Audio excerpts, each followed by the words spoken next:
Hai, Assalamualaikum. Hari ini, 9 April, SMK Kota mengadakan sambutan Hari Raya Aidilfitri. Mari kita lihat sama-sama. Perarakan masuk, barisan pentadbir dan guru-guru.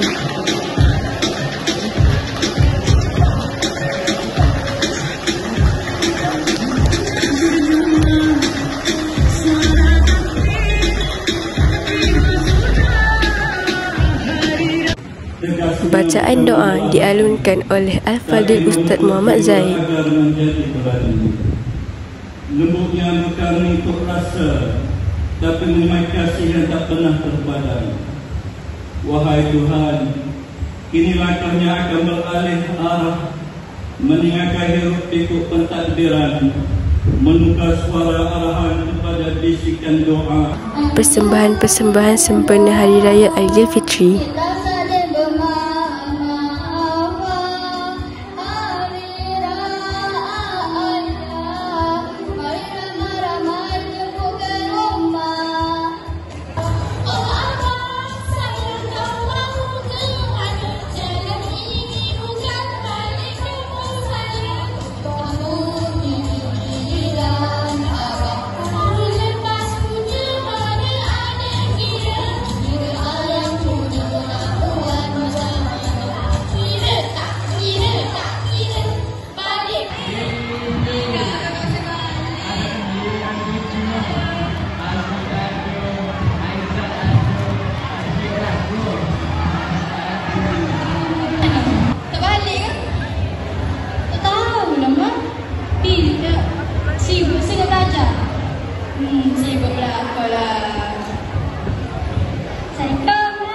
Kibli.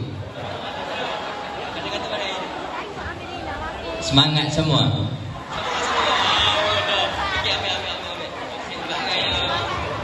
Semangat molek kata semangat.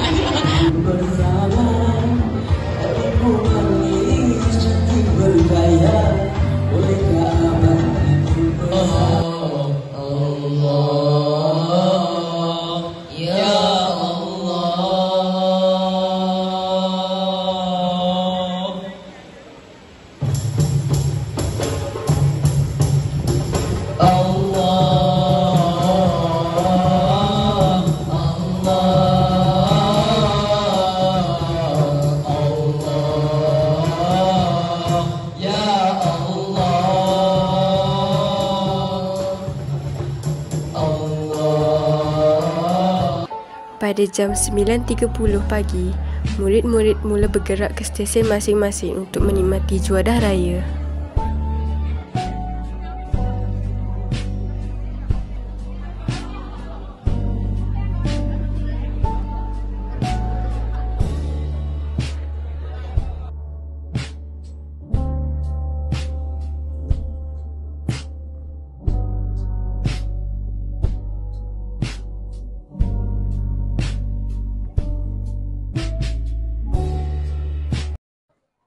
Hai, hari ini kita bersama Iris. Iris, berapa jumlah duit raya tahun ni? Duit raya 200 Apa kuih raya favourite? Kofli. Syakir, best duit raya tahun ni? Best. Kenapa? Sebab boleh raya dengan family. Kisha cuba teka ni kuih raya apa? Elma London. Okay, betul. Kalau yang ni? Tak nanas. Betul. Intan, cuba Intan teka ni kuih raya apa? Semprit. Kalau ni? Makmur. Betul. Nah, Thank you. sekian dari saya. Terima kasih kerana telah menonton TV PSS. Hingga jumpa lagi. Wabillahi taufik wa hidayah. Wassalamualaikum warahmatullahi wabarakatuh. Bye. Selamat Hari Raya dari TV PSS. Nak duit raya?